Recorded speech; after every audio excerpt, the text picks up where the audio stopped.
Et on y va pour les tableaux. J'ai bien déjà ouvert cette leçon. On peut y aller. Les tableaux permettent de stocker plusieurs valeurs sous la forme d'une liste. Les tableaux sont sous le capot des objets. Ils ont été créés car ils sont très pratiques pour manipuler des listes de valeurs, notamment grâce aux méthodes qui sont associées à ces derniers.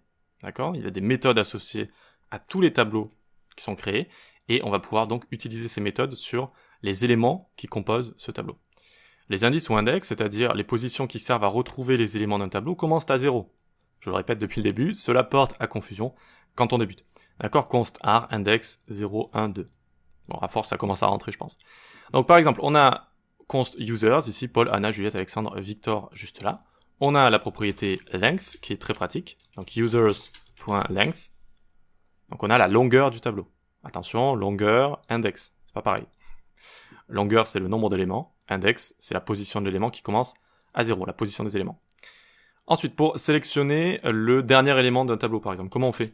Eh bien, on peut faire, du coup, user.length, moins 1, tac, hop, ça nous donne 4, comme ceci, et on peut le sélectionner en faisant user de user.length moins 1, comme ceci. Hop, et ça nous donne bien Victor, vous voyez, c'est le dernier.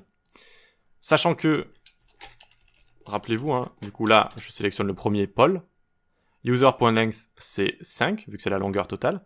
5, ce serait un index qui serait après tout ça.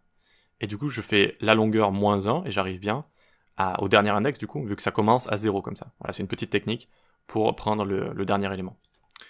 Donc, il y a plein de méthodes qui existent avec les tableaux. On va pas toutes les voir ici, on a une section complète qui est là pour ça. Mais par exemple, si j'ai envie de rajouter un utilisateur à ce tableau, je peux faire push. Users.push, Marie comme ça.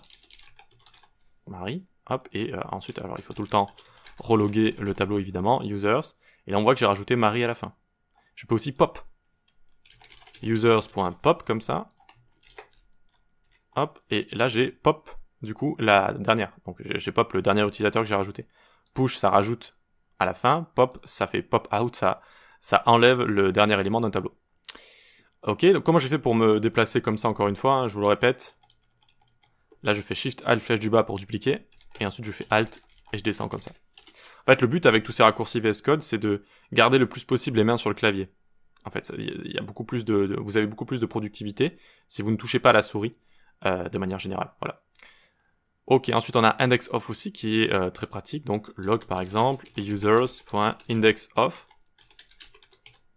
Anna par exemple. Et hop, ça me retourne 1, vu que c'est à l'index 1 comme ça. C'est le second élément de mon tableau, index 1. Les tableaux sont des objets. Ok, donc si je fais ici console log type of user, j'ai bien object. Et si je fais console dir, alors pour le coup, les tableaux, on peut déjà les ouvrir de base. Ok, quand on fait ça, on le voit déjà de base. Donc il n'y a pas forcément besoin de faire console.dir ici. Ok, donc juste pour vous montrer ici, quand vous ouvrez un tableau, qu'est-ce que vous voyez là ? Ce sont des propriétés. Propriété, valeur, propriété, valeur, propriété, valeur. Seulement, ça va être des chiffres. Ça va être des chiffres. Et voilà. Et du coup, on peut y accéder avec la bracket notation que je vous ai déjà montré.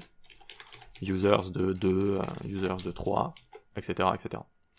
Voilà pour ce petit tour d'horizon de base des tableaux. On reviendra en détail dessus, et notamment ce qui fait leur utilité, c'est-à-dire toutes les méthodes qui sont associées, for each, map, filter, etc., etc.